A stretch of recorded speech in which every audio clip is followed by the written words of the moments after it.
there's this guy who for 20 years saves to buy his dream car. And he finally shells out a fortune for a brand new high horsepower Lamborghini. Recognizing the deeply felt significance of realizing his lifelong dream, he drives over to the nearby Catholic church and knocks on the priest's door. "Father, I was wondering if you'd be willing to say a blessing on my Lamborghini." "Certainly, my son," replies the priest. "But what's a Lamborghini?" "Sorry to have troubled you, Father. I just have a feeling you're not the right man for the job." So he drives to a nearby synagogue and repeats the question. "Rabbi, I was wondering if you'd be willing to say a blessing on my Lamborghini." "Certainly," replies the rabbi. "But what's a Lamborghini?" "Gosh, Rabbi, I guess you may not be the right person either for this job." So he drives to his local Unitarian Universalist congregation and finds the minister. "I was wondering whether you'd be willing to say a blessing on my Lamborghini." "Certainly," replies the UU minister. "What a fantastic car! Gosh, I'd like to have one myself." "But what's a blessing?"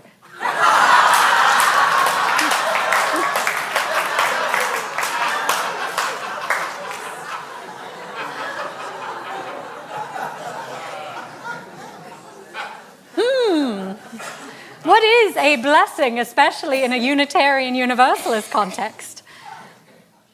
Now, some of you have shared with me that this word has little meaning for you, or more troublesome yet, that the word has negative connotations or some superstitious ritual which imagines a higher power sanctifying something.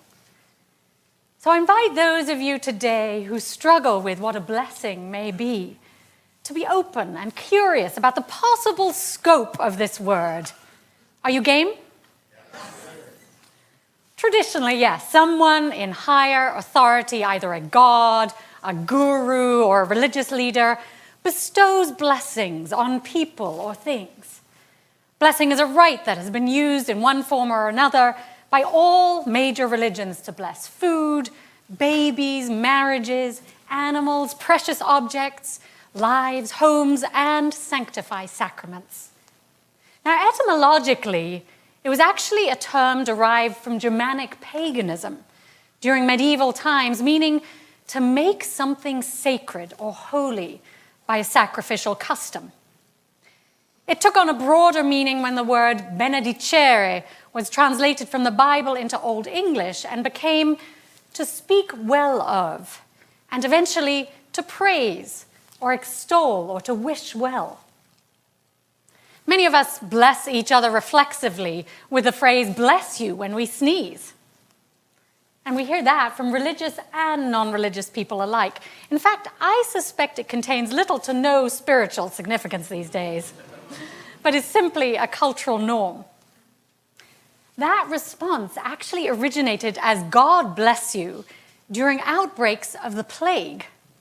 Sneezing was the first sign that you might have the plague, so Pope Gregory I ordered unending prayer and chanting of "bless you" in the streets to help mitigate chances of catching the plague. So yes, that term clearly has religious origins. To circumvent that, many people today choose to use the German word Gesundheit, which means to your health, instead of "bless you." But the dictionary also defines the word as to bestow good of any kind. To bestow good of any kind. And that's how I wish to define it today. It's something we Unitarian Universalists, theists and non-theists alike, can get behind. It's what our faith seems to be all about. Bestowing good, right? Blessing defined this way as a beautiful, grace-filled, and healing concept. It means giving or being given something precious, something good, a thought or action that is life-enhancing. It also means that blessing can come from us, every single one of us. It can come from community, or it can come from individuals. Blessing no longer has to be bestowed by a divine or consecrated entity, but is the currency that we can all use to make the world kinder and more loving. I bless you, you bless me, we bless each other and the planet. Unitarian Universalist Jean Harrison Newyar, in the book Fluent in Faith, says, when we touch and are touched by one another, touched with openness and trust and with good and healthy intentions, we experience a blessing. We may touch one another with our eyes, with our hands, with our words. If this comes from a deep place of authenticity and caring, she says, it carries a wondrous power. What Jean is saying is that we can bless one another just by offering each other kindness, concern, and love. We can bless one another through thoughtful deeds and encouraging words, through loving touch, or truly being present with one another. We can bless each other with a smile, or a helping hand, or by listening attentively, without trying to fix or change what is. And by caring for the earth, we bless all existence. We can offer each other baby blessings, body blessings, house blessings, midlife blessings, retirement blessings, birthday blessings, and end-of-life blessings, health blessings, animal blessings, and so much more. We already are a congregation that blesses each other in so many ways. What if we were to think of more ways to offer each other blessings on a regular basis? The poet John O'Donoghue, who's written one of my all-time favorite books, To Bless the Space Between Us, has filled it with blessings for all manner of life events. Blessings are the gifts of our attention and love. They are siding with justice and equality for all. They are siding with truth and goodness. In fact, answering the call of love, siding with love, is a blessing we as a faith offer the world. That's how we bless the world. But blessings are also unexpected gifts and bonuses we receive and can be grateful for. Anytime someone's considerate or stands up for us, listens to or says kind words to us, we receive a blessing. We're blessed when people are thoughtful or generous. We're blessed by the love of our family and friends, the roof over our heads, and having enough to eat. We're blessed by health, by having meaningful work, and being part of this wonderful community. For that matter, it's a blessing just to be alive, isn't it? Is everyone alive? The choir and musicians are such a blessing to us with their incredible music. Indeed, you all bless us through your presence, your volunteerism, your generosity, and your commitment to this community and to the world beyond. This fellowship is a blessing to so many of us, providing connections, inspiration, comfort, and care. Blessings can also appear as nature's gifts, such as a cool breeze on a hot day, or the comforting shade of a giant sequoia tree, or a long-awaited rain, or the magical twinkling of the starry sky. Blessing are moments of joy, of relief, of wonder, and sanctuary from the often complex, harsh realities of life. Count your blessings every day isn't a trite statement. If we're feeling down and out, the more we look and appreciate at the blessings we already have, the more we realize many don't even have those, and that we're blessed indeed. In fact, sometimes blessings arise out of the mud, out of the most difficult circumstances. Those are our blessings in disguise that appear when we least expect them. I'm sure we all have stories of blessings in disguise. Keep looking for them.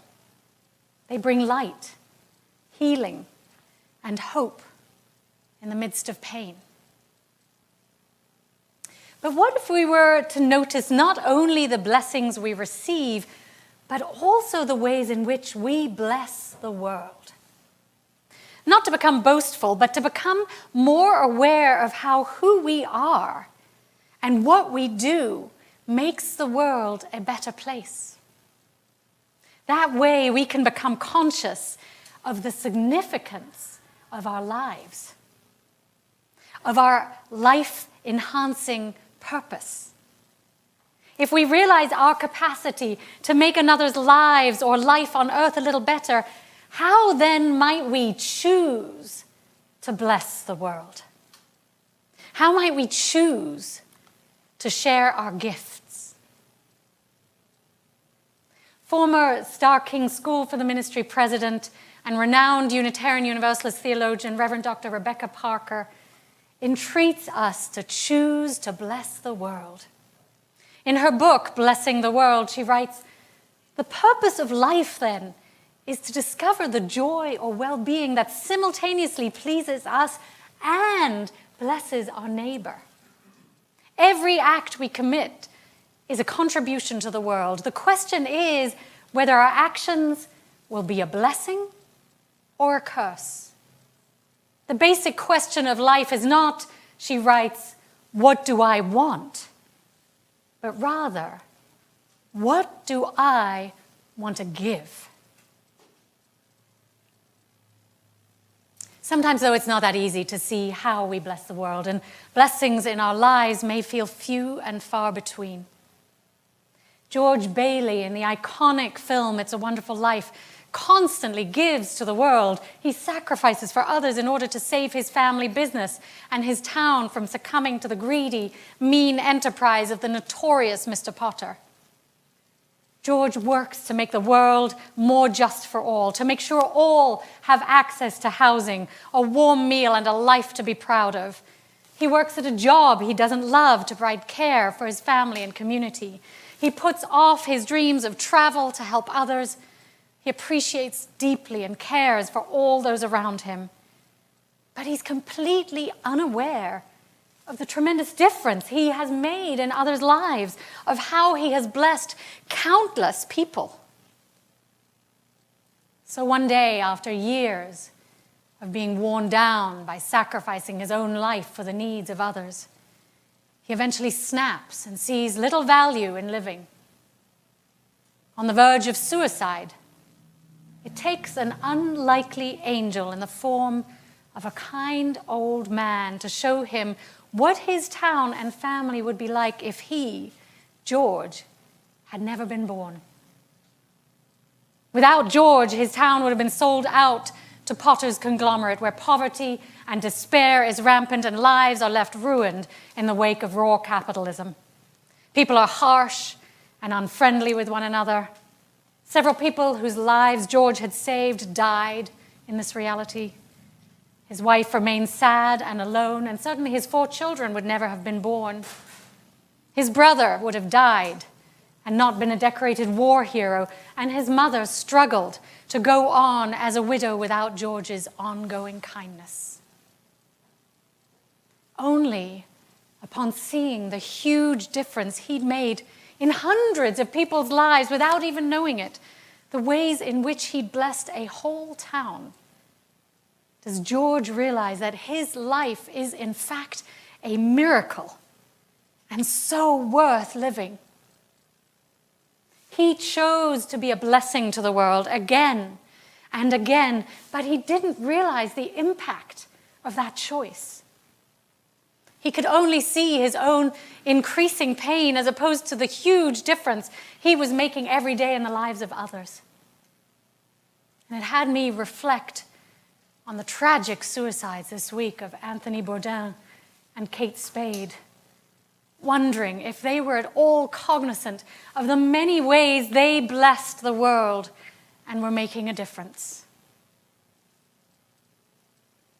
In any case, in the end, George decides to go on living, even if it means going to jail, and he's grateful for the miracle of his life. As he returns home, for those of you who know the movie, the entire town gathers together to show him how much he is loved and valued, and to help in practical ways by paying off his company's debt. He's saved from jail and realizes his purpose in life. In order for our lives to have meaning, my friends, we need to be aware not only of our blessings, but also of how we, by our mere existence, bless the world. Every one of us has gifts that are uniquely ours with which we bless one another. Every one of us makes the world a better place by the ways in which we help, we care, we love, and we share. If you find yourself feeling depressed or alone, look to the unique gifts that you have to offer the world and go out and share them. So as we approach our annual meeting and we contemplate our community's achievements, I'm wondering how we might choose to bless the world as individuals and as a community. How might we choose to make a difference to our loved ones, to our friends, to our neighbors, our community, and the strangers around us? How might we choose to bless the Conejo Valley and our precious planet Earth? Recently, I created a blessing box to take note of the blessings that I've received and offered. Each day, I write down a blessing I'm grateful for and a blessing I have given the world on different colored paper. If I feel low or I'm struggling in some way, I can simply open the blessing box and read some of my blessings given and received. And gradually over time, I hope to have a box overflowing with examples of ways in which my life is blessed and how I have chosen to bless. It helps me remember how many gifts come into my life and how I can make a difference in others' lives. The other day, I was driving down the street and I saw a young girl walking by herself through a lot of traffic to school. I mentally blessed her and wished her a happy, safe day. And that simple thought instantly connected us, and I can still remember what she looks like in my mind's eye. The process of blessing other people binds us to them. It has us care about them, which may transform us in different ways. In fact, one of the exercises in our chalice circles this month is to offer at least 10 blessings a day to people in your thinking. It totally transforms your day to actively wish others well and think good thoughts of and for them. Try it next time you're in traffic. Especially if someone cut you off. Just bless them. Our words, thoughts, and actions matter. You never know what conversation or interaction might bless another and even change their lives. Just like George Bailey learned, by finding out how we bless the world, we might discover that our lives have a great purpose. By being ourselves, by offering our gifts, a smile, our presence, or by simply being alive, we might make the world a better place. Many people wonder, what's my life purpose?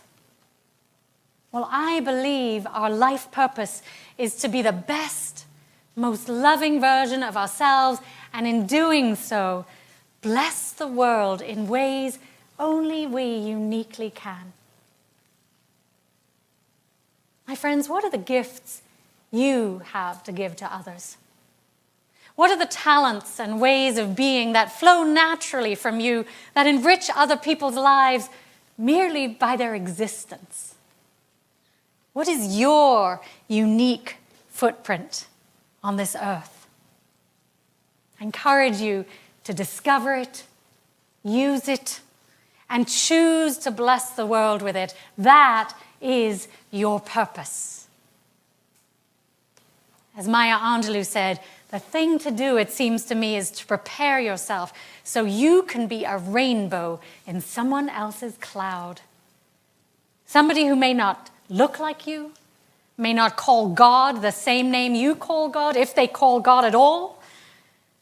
I may not dance your dances or speak your language, but be a blessing to somebody. My friends, may we choose to bless the world. Know that you matter. Know that however you choose to bless the world, someone will breathe easier, someone will feel loved, someone will feel seen or heard, and the world will be a kinder, more compassionate place. May we choose to bless the world one moment at a time, and in blessing, become more and more aware of how blessed we are. May it be so. Blessed be.